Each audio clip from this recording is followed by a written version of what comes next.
Hello friends, ఈ రోజు మన ఛానల్లో 2004లో రిలీజ్ అయినటువంటి ది స్టెప్ఫోర్డ్ వైఫ్స్ అనే హాలీవుడ్ మూవీ స్టోరీ ఎక్స్ప్లెనేషన్ చూద్దాం. ముందుగా ఈ స్టోరీ విషయానికి వస్తే, తరతరాలుగా యుగాలుగా భర్తలు భార్యని ఎలా కంట్రోల్లో పెట్టాలనే విషయాలపై ఎన్నో చర్చలు జరిగినప్పటికీ ఇప్పటికీ ఈనాటికి అది తీరని కలగా మిగిలిపోయింది. అటువంటి దానిని ఈ మూవీ ద్వారా డైరెక్టర్ నిజంగా భార్యలను భర్తలు కంట్రోల్ చేయగలరా, ఒకవేళ చేస్తే ఎలా ఉంటుంది, అది సాధ్యమేనా అనే అంశాలతో ఫన్నీ వేలో ఈ మూవీని తీయడం జరిగింది. ఇక ఆలస్యం చేయకుండా ఈ మూవీ స్టోరీ చూద్దాం. ఈ మూవీలో వైఫ్ పేరు జోనా, హస్బెండ్ పేరు వాల్టర్. జోనా టెలివిజన్ ఫీల్డ్ లోనే హైలీ సక్సెస్ఫుల్ ఉమెన్. ఇక సక్సెస్ఫుల్ ఉమెన్ దగ్గర ఇంట్లో ఖచ్చితంగా డామినెంట్ పొజిషన్ లో భార్య ఉండి ఉంటుంది. ఆ భర్త అయ్యోమని ఎదురు చూడడం తప్ప వారిద్దరి మధ్య బాంధవ్యం అంత బలంగా ఉండదు. అలా జోనా టెలివిజన్ ఫీల్డ్ లో తన క్రియేటివిటీతో ఎన్నో షోలను డిజైన్ చేసి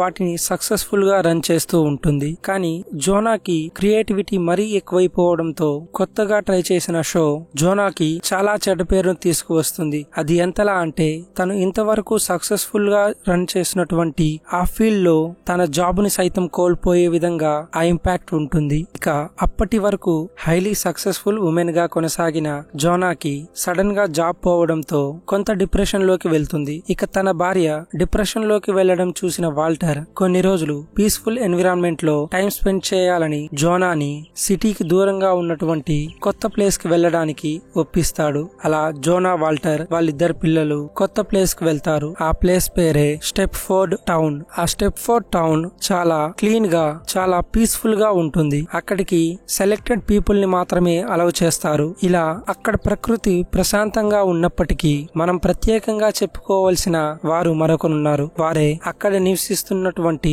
స్టెప్ఫోర్డ్ వైఫ్స్. అక్కడ స్టెప్ఫోర్డ్ వైఫ్స్ ఎలా ఉంటారంటే, ఒక భర్త తన భార్య ఎలా ఉండాలని కోరుకుంటాడో అలానే ఉంటారు. అంటే స్టెప్ఫోర్డ్ వైఫ్స్ వారి భర్తలని వంట సామాన్ల శబ్దాలతో కాకుండా మంచి గుమగుమలాడే వంటలతో నిద్రలేపి వారికి భోజనం చేపించి పిల్లల ఆలనా పాలన చూసుకుని వారి ఇంటిని తలతలా మెరిసేలా చేసి వారి హస్బెండ్ ని దేవుడిలా పూజిస్తూ నైట్ అయితే మాటల శబ్దాలతో కాకుండా మంచాల శబ్దాలతో వారి భర్తలను చాలా ప్రేమగా చూసుకుంటూ ఉంటారు. ఇక ఆ స్టెప్ఫోర్డ్ టౌన్ కి ప్రెసిడెంట్ మైక్ వైఫ్ క్లేరా. వాల్టర్ జన్నా అక్కడికి రాగానే క్లేరా వారికి వారు ఉండబోయే ఇంటిని చూపిస్తుంది. ఇక ఆ టౌన్ ను చూసి వాల్టర్ బాగా ఇంప్రెస్ అవుతాడు. కానీ అక్కడ ఉన్న స్టెప్ఫోర్డ్ వైఫ్ ను చూసి జన్నాకు అనుమానం వస్తుంది. అసలు భార్య అంటే ఆల్వేస్ భర్తను భయపెడుతూ ఉండాలని, అక్కడ ఉన్నవారు భర్తలపై అంత ప్రేమతో ఎలా చూస్తున్నారని తనకు అనుమానం కలిగిన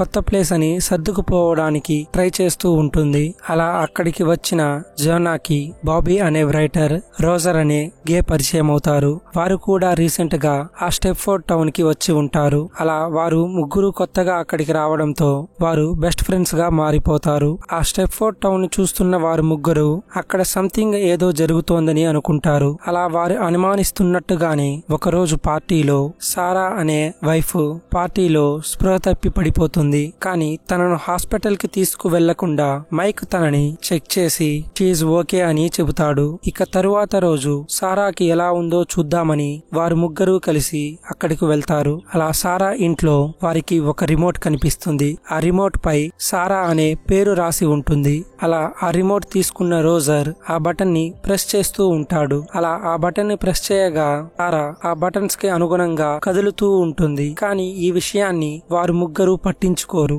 జన్నాకి అనుమానం వచ్చిన ఆ విషయాన్ని అంత పెద్దగా పట్టించుకోదు. ఆ స్టెప్ఫోర్డ్ టౌన్ లో మగాళ్ళకి మెన్స్ క్లబ్ అనే పార్టీ జరుగుతూ ఉంటుంది. అసలు ఆ పార్టీలో ఏం జరుగుతుందో అని సెన్నా, బాబీ రోజర్ ని అక్కడికి పంపిస్తారు. కానీ అక్కడికి వెళ్లిన రోజర్ 2 రోజుల వరకు వారికి కనిపించడు. 2 రోజుల తరువాత రోజర్ పూర్తిగా మారిపోయి వారికి కనిపిస్తాడు. అలా రోజర్ కూడా పర్ఫెక్ట్ స్టెప్ఫోర్డ్ వైఫ్స్ ఎలా ఉంటారో అలా ఉండడం మొదలెడతాడు. జోనా, బాబీ రోజర్ ని ఇంతకు ముందులా మార్చడానికి ప్రయత్నించిన రోజర్ మరలా అలానే బిహేవ్ చేస్తూ ఉంటాడు.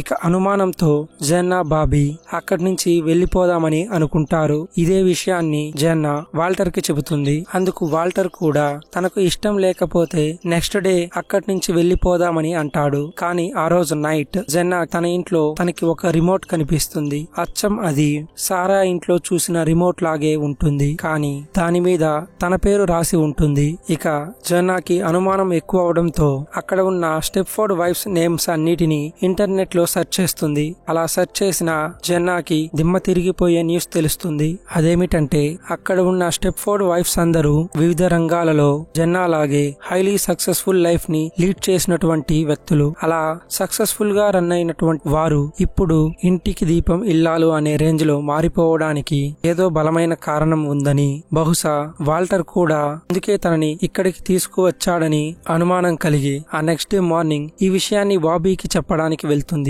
కానీ బాబీ అప్పటికే స్టెప్ఫోర్డ్ వైఫ్ లాగా మారిపోయి ఉంటుంది.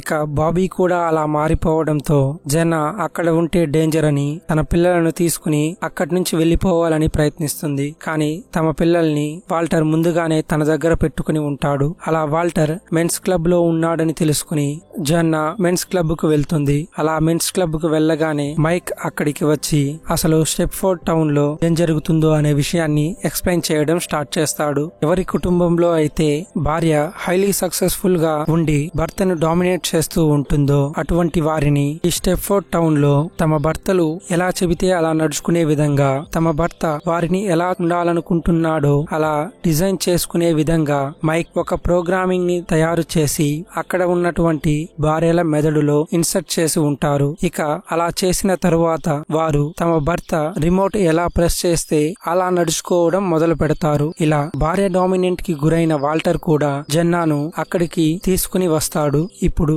జెన్నాని కూడా వాల్టర్ మార్చబోతున్నాడని తెలుసుకుని జెన్నా వాల్టర్ తో ఒక మాట అంటుంది. తను తన కెరీర్ మీద 24 అవర్స్ కాన్సన్ట్రేట్ చేయడం వలన తాను తనతో టైం స్పెండ్ చేయలేకపోయానని, కానీ తనంటే తనకు చాలా ఇష్టమని ఐ లవ్ యూ చెబుతుంది. ఇక అలా చెప్పిన మైక్ వారిద్దరిని ఆ చిప్స్ ఇన్సర్ట్ చేసే రూమ్ కి పంపిస్తాడు. రూమ్ కి వెళ్లిన తరువాత జెన్నా కూడా స్టెప్ఫోర్డ్ వైఫ్ లాగా మారిపోతుంది. ఇక జెన్నా అక్కడ ఉన్న అందరి స్టెప్ఫోర్డ్ వైఫ్స్ లాగే తాను కూడా బిహేవ్ చేస్తూ ఉంటుంది. అలా కొన్ని రోజులు గడిచిన తరువాత ఆ టౌన్ లో ఫెస్టివల్ పార్టీ జరుగుతూ ఉంటుంది. ఆ పార్టీలో జెన్నాని మైక్ తో డాన్స్ చేయమని చెప్పి వాల్టర్ మెల్లగా ఆ పార్టీ నుంచి ఎవరికీ కనిపించకుండా ఆ ప్రోగ్రామింగ్ రూమ్ దగ్గరికి వెళ్తాడు. అలా ప్రోగ్రామ్ రూమ్ లోకి వెళ్లిన వాల్టర్ స్టెప్ఫోర్డ్ వైఫ్స్ కి చేసినటువంటి ఆ మైక్రోచిప్ ప్రోగ్రామ్ ని క్రాష్ చేసి అవి పని చేయకుండా చేసే విధంగా చేస్తాడు. దాంతో పార్టీలో ఉన్నటువంటి ఒక్కొక్క వైఫ్